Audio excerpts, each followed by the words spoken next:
नमस्कार. दीपक रेगे कथाकथन चॅनलवर तुम्हा सगळ्यांचं मनापासून स्वागत करतो. मित्रांनो, तुम्ही ऐकताय सचिन बेंडभर यांची रानपाखरांची शाळा ही कादंबरी आणि आज भाग 8. डिसेंबर महिना उजाडला. थंडी चांगलीच पडली होती.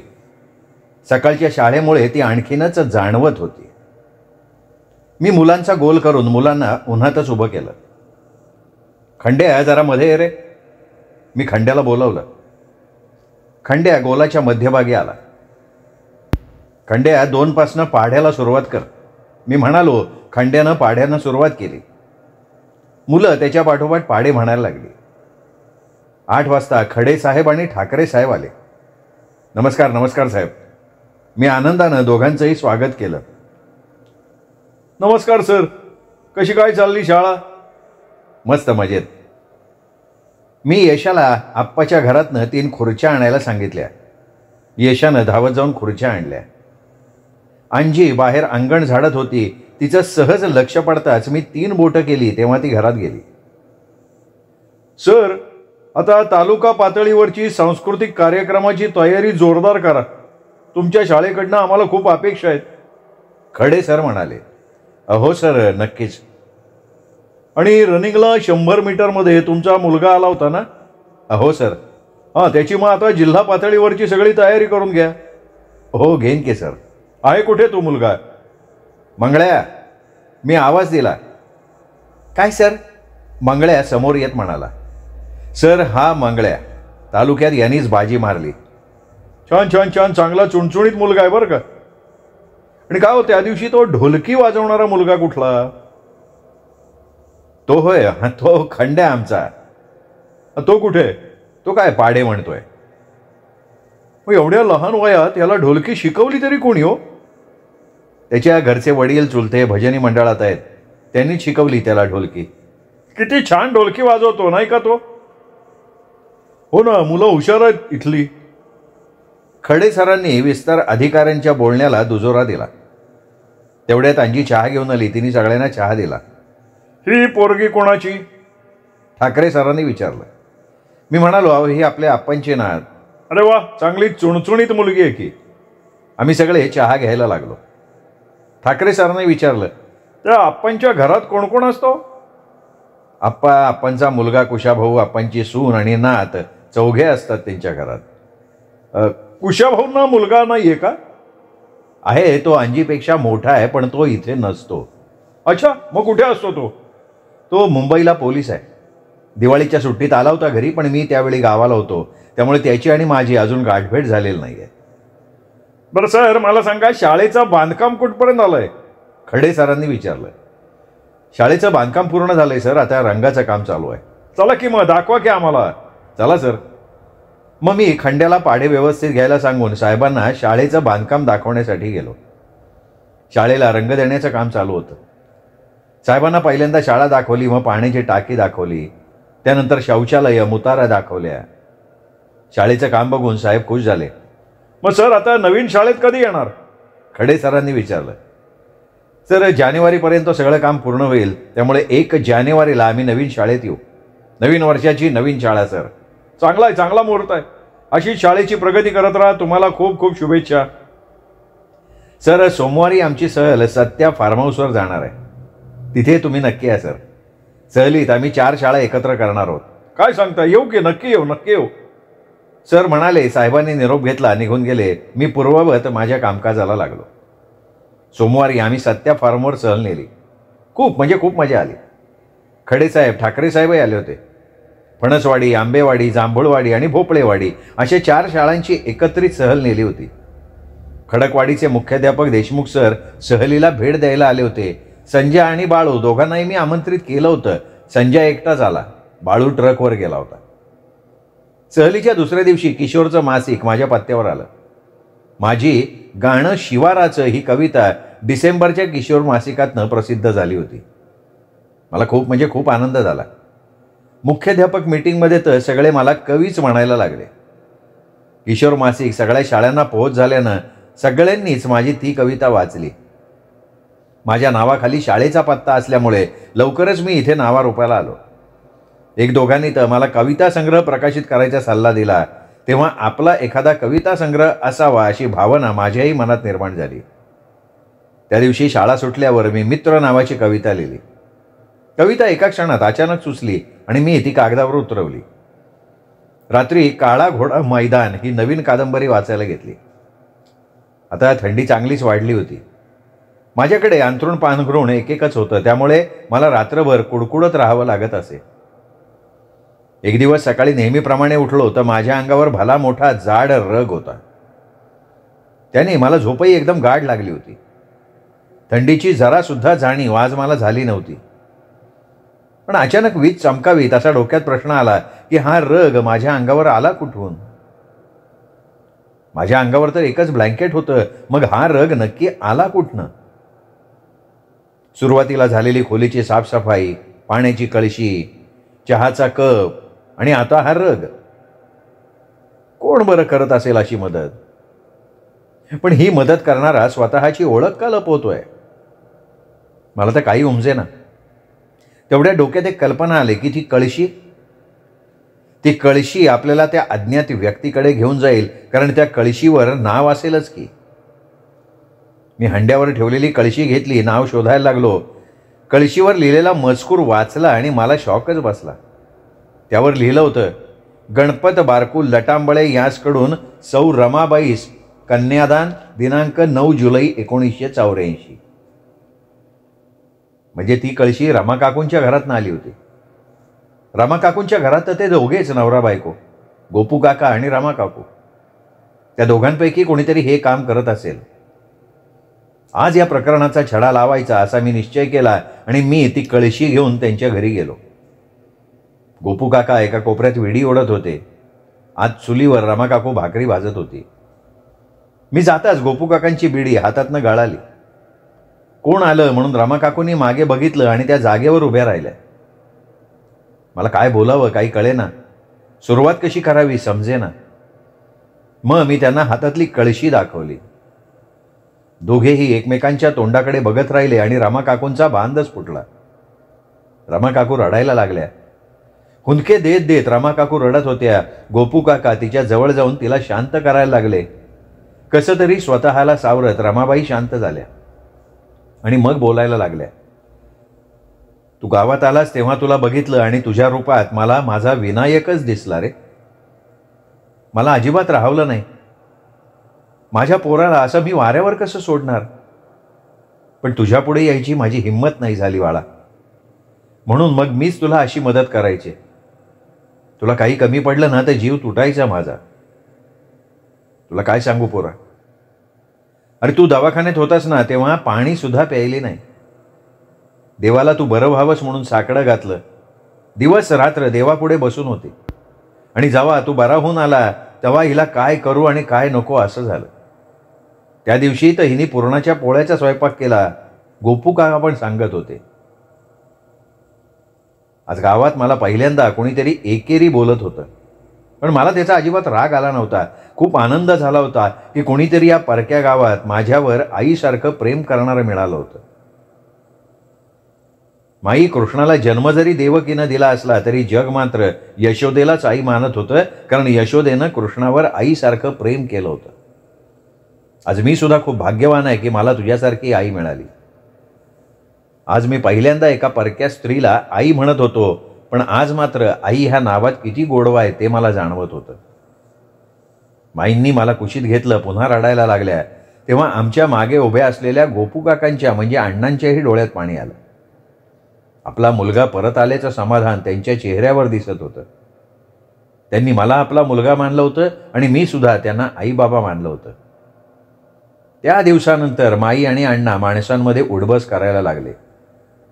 दोघांचा एकलकोंडेपणा नाहीसा झाला. हा बदल माझ्यामुळे झाल्यामुळे गावातल्या लोकांना माझ्याबद्दल एक प्रकारची आस्था निर्माण झाली. शिक्षक म्हणजे समाजातली नवी पिढी घडवणारा. शिक्षक म्हणजे संस्कार आणि नीतिमूल्य रुजवणारा.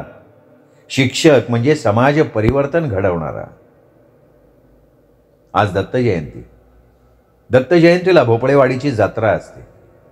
जत्रेच्या निमित्तानं गावात वेगवेगळ्या प्रकारची दुकानं येतात. मिठाईची दुकानं, खेळण्याची दुकानं, अशी वेगवेगळी दुकानं असतात. गावची जत्रा म्हणून आज आमची स्थानिक सुट्टी होती. जत्रेत शाळेतली बरीचशी पोरं फिरताना दिसत होती.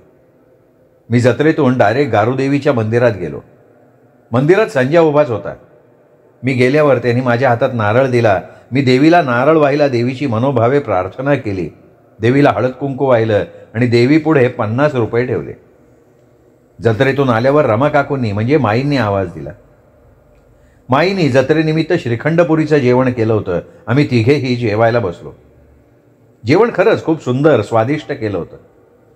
मला खूप जोराची भूक लागल्यानं मी आधाशासारखा खात होतो. जेवण झाल्यावर खोलीत आलो. जेवण जरा जास्तच झालं होतं. डोळ्यावर झोप आली होती. मी चटई टाकली, डोक्याखाली उशी घेऊन लवडलो. संध्याकाळी 5 वाजता जाग आली. फ्रेश झालो. स्टोवर चहा ठेवला. चहा घेतल्यानंतर थोडं बरं वाटलं. मनातली मरगळ नाहीशी झाली. मग शेताकडे चक्कर मारली. आता भाताची पिकं काढून झाल्यानं रान अगदी मोकळं मोकळं झालं होतं. दिवस मावळतीकडे झुकला. मी एका दगडावर बसून त्याचं सौंदर्य निहाळत होतो. कधी कधी एकांतसुद्धा किती सुखद असतो याची प्रचिती मला आज येत होती. मग बराच वेळ तिथे बसून राहिलो. आकाशात रंगछटांचे किती सुंदर दृश्य दिसत होतं. अतिशय सुंदर. आज 20 डिसेंबर. शाळेचं कामकाज नेहमीसारखं चालू होतं. मी मुलांचं मराठीचं वाचन घेत होतो. एवढ्या दारात तलाठी ऑफिसचा शिपाई आला. या की आत या, मी म्हणालो. ते आत आले. माझ्या हातावर ऑर्डर टेकून ते म्हणाले, इलेक्शन ड्युटीची ऑर्डर आहे, इथं कागदावर सही करा. मी सही केली. तोपर्यंत जुबीनी त्याला पाणी आणून दिलं. त्यांनी पाणी घेतलं. तोंड पालत्या हातानं पुसत म्हणला, येऊ का सर? तो सायकलवर टांग मारून घंटी वाजवत निघून गेला. मग मी ऑर्डर काळजीपूर्वक वाचली. 22 डिसेंबरला इलेक्शन होतं, म्हणजे परवाच. इलेक्शन ड्युटी आमच्याच भोपळेवाडी ग्रुप ग्रामपंचायतीची होती, पण मला मात्र ड्युटी आंबेवाडी गावात होती. रात्री मी संजयकडनं माहिती काढली. जेवण झाल्यावर मी आणि संजय खोलीत गप्पा मारत बसलो होतो. सरपंचांच्या विरुद्ध शिवा उभा राहिला होता. लढत अगदी चुरशीची होती. तरी बरं मला आंबेवाडीची ड्युटी मिळाली, कारण शाळेच्या गावात ड्युटी करणं खूप अवघड काम. मला दोघेही सारखे, सरपंच आणि शिवासुद्धा. त्यात मी सरकारी माणूस, त्यामुळे राजकारण हा विषय माझ्या डिक्शनरीतच नाही. दुसऱ्या दिवशी दुपारी मी आंबेवाडीत पोहोचलो. माझ्या अगोदर बाकीची मंडळी तिथे आली होती. माझ्याबरोबर फणसवाडी शाळेचे मुख्याध्यापक दळवी सर होते. बाकीचे 3 जण वेगळ्या खात्यातले टाकलेले होते. इलेक्शनच्या आदल्या दिवशी सगळी तयारी करावी लागते. सुरुवातीला आम्ही बैठक व्यवस्था पद्धतशीरपणे मांडली. त्यानंतर एंट्री एक्झिट खडूनं बाणानं दाखवले. बॅलेट मशीन ठेवायच्या टेबलवर पुन्हा व्यवस्थित लावून घेतला. अशा प्रकारे सगळी तयारी व्यवस्थित केली. आमच्या सहकारी वर्गाला उद्या वेळेत हजर राहतो असं सांगून मी आणि दळवी सरांनी त्यांचा निरोप घेतला. ओळखीचं कोणीतरी आहे म्हणून मला दळवी सरांचा चांगलाच आधार मिळाला होता. दुसऱ्या दिवशी 6:45 वाजता बूथवर पोहोचलो. दळवी सर माझ्या आधीच आले होते. सहकारी वर्ग मॉपकोड घेत होते. सगळे उमेदवार उपस्थित होते. मॉपकोड म्हणजे मशीन व्यवस्थित आहे का नाही ते बघणं. मशीनची ट्रायल त्यावेळी आम्ही घेतली. मॉपकोड झाल्यावर उमेदवार बाहेर गेले. मग आमच्या अधिकाऱ्यानं ते मशीन व्यवस्थित सीलबंद केलं. आता या मशीनमध्ये 3 उमेदवारांचं भविष्य बंद होणार होतं. आमच्या अधिकाऱ्यांनी प्रत्येकाला कामं वाटून दिली आणि ते समोर खुर्ची टाकून आपलं काम पूर्ण करायला लागले. माझ्याकडे पावती बनवण्याचं काम आलं होतं. दळवी सर मशीनवर होते. शिवाय बोटीला शाई लावण्याचं काम त्यांच्याकडेच होतं. बाकी दोघांना मतदान यादीतून नाव शोधण्याचं काम दिलं होतं. मतदानाला सुरुवात झाली. एक जण यायला लागला. गावची लोकसंख्या 540 होती. ग्रामपंचायतीचं इलेक्शन असल्यानं 90% मतदान होणारच असा आम्ही तर्क केला होता. सकाळी 7 ते दुपारी 12पर्यंत खूप गर्दी होती. दुपारनंतर मात्र गर्दी कमी झाली. तुरळक प्रमाणात माणसं येत होती. सकाळपासून आम्ही पाणीसुद्धा प्यायलो नव्हतो. दुपारी 1 वाजता आमच्यातले 2 जण जेवायला पाठवले. ते जेवण करून येईपर्यंत मी आणि दळवी सर हँडल करत होतो. ते 2 जण आल्यानंतर मी आणि दळवी सर जेवायला गेलो. आम्ही जेवण करून येईपर्यंत आमचं काम आमच्या सहकार्याने बघितलं. आज अगदी जेवायला सुद्धा वेळ नव्हता. खूप बिझी होतो आज. आणि माझी तर पहिलीच इलेक्शनची ड्युटी. हा अनुभव कधीही न विसरण्यासारखा होता. दळवी सरांना मी माझ्या जागेवर बसायची विनंती केली आणि मी दळवी सरांच्या जागेवर बसलो. दळवी सर माझ्या जागेवर बसले. मला बॅलेट मशीन हाताळायची संधी मिळाली. मी मशीन आणि बोटाला शाई लावायचं काम करत होतो. दळवी सर माझ्या जागेवर पावत्या तयार करायचं काम करायला लागले. एक एक माणूस पुढे येत होता. मी प्रत्येकाच्या डाव्या हाताच्या बोटाला शाई लावत होतो. एक एक माणूस पुढे सरकत होता. तेवढ्या समोर एक माणूस आला आणि माझ्या चेहऱ्यावर प्रश्नचिन्ह उभं राहिलं. त्या माणसाला दोन्ही हातच नव्हते. आता शाई कुठे लावायची मार मोठा प्रश्न पडला माझ्यासमोर. मी प्रश्नांकित नजरेनं दळवी सरांकडे बघितलं. माझा गोंधळलेला चेहरा बघून दळवी सर गालात हसले. मग त्यांनी आमच्या अधिकाऱ्याला ही बाब निदर्शनाला आणून दिली. तेव्हा शाई न लावता त्यांना आत मतदानाला सोडण्याची परवानगी मला देण्यात आली. मग मी बॅलेट मशीनचं बटन दाबून त्याला मतदान करण्यासाठी सोडलं. त्यांनी मतदान केलं आणि मी सुटकेचा निश्वास सोडला. मग पुन्हा माझ्या जागेवर गेलो. सर त्यांच्या जागेवर गेले. पुन्हा आम्ही आपापल्या कामात मग्न झालो. दुपारी 3च्या पुढे माणसांची गर्दी पुन्हा वाढली. अगदी पाणी प्यायला सवड नव्हती.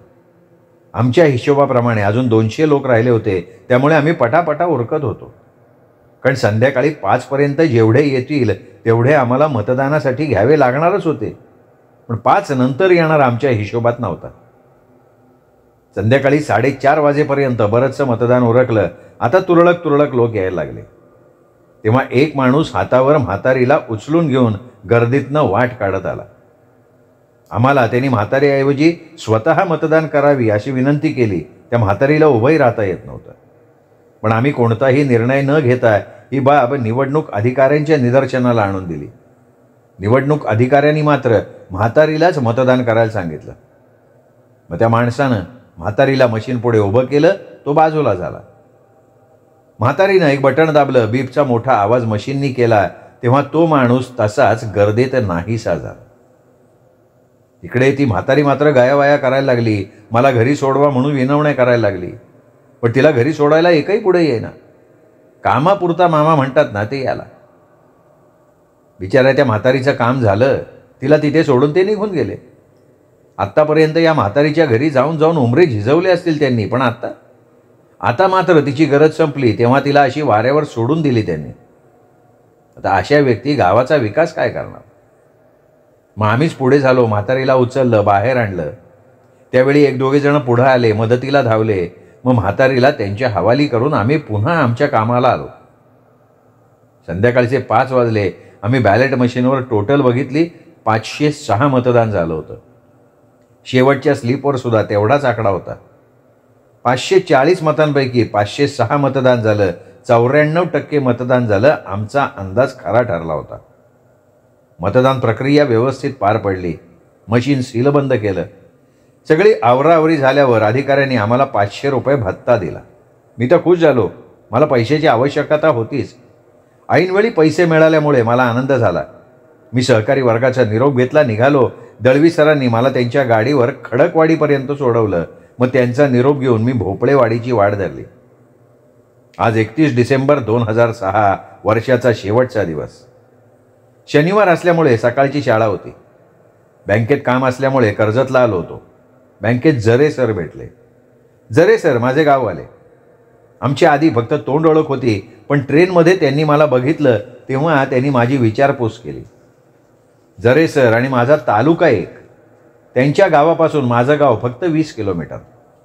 दोघांची आदनमधनं भेट व्हायला लागली. ते आता माझे चांगले मित्र झाले. आम्ही काम आटोपून बँकेच्या बाहेर आलो तेव्हा जरे सर म्हणले, चला सर चहा घेऊ. मी पण म्हणालो चला चहा घेऊ आणि त्यांच्यासोबत समोरच्या हॉटेलमध्ये निघालो. चहा म्हणजे गप्पा मारायचं एक साधन. चहाच्या निमित्तानं का होईना आपण एका ठिकाणी बसतो. विचारांची देवाणघेवाण होते. मनसोक्त गप्पा मारता येतात. काही काळ का होईना आपण आवर्जून एकत्र थांबतो. ही चहा प्यायची पहिली कल्पना कोणाला सुचली कोणास ठाऊक. पण ज्याला सुचली तो खरंच एक थोर विचारवंत म्हणावा लागेल. कारण आज जे लोक एकत्र येतात, बोलतात, गप्पा मारतात ते या चहामुळे. आम्ही हॉटेलमध्ये येऊन एका बाकड्यावर बसलो. तेवढ्यात वेटर आला. टेबलावर वड्याचे आणि पावाचे कण पडले होते. ते त्यांनी साफ केले. 2 पाण्याने भरलेले ग्लास टेबलवर आपटत म्हणाला, काय पाहिल? 2 कटिंग आण. जरे सर म्हणाले, सर तुम्ही कधी जॉईन झालात? मागच्या डिसेंबरला. किती तारीख? 26. मग 1 वर्ष झालं की. हो. आणि तुम्हाला किती वर्ष झाली? जरे सरांनी मला विचारलं. मला 6च महिने झालेत. काय नाही सर, जातील बघा 3 वर्ष चुटकी सरशी. आपण 3 वर्ष खूप होतात सर. होतात ना, पण आपण काय करणार नाही का? वेटरनं 2 चहाचे कप ठेवले. तो निघून गेला. चहा घ्या सर. मी चहाचा कप जरे सरांसमोर ठेवत म्हणालो. ते चहाचा कप उचलत काहीतरी आठवल्यासारखे म्हणाले. सर, एक गुड न्यूज आहे बरं का. कोणती हो? आपल्या मानधनात वाढ होणार आहे. 3 वरनं डायरेक्ट 7. काय सांगताय? खूप आनंदाची बातमी सांगितली. आहे का नाही गुड न्यूज?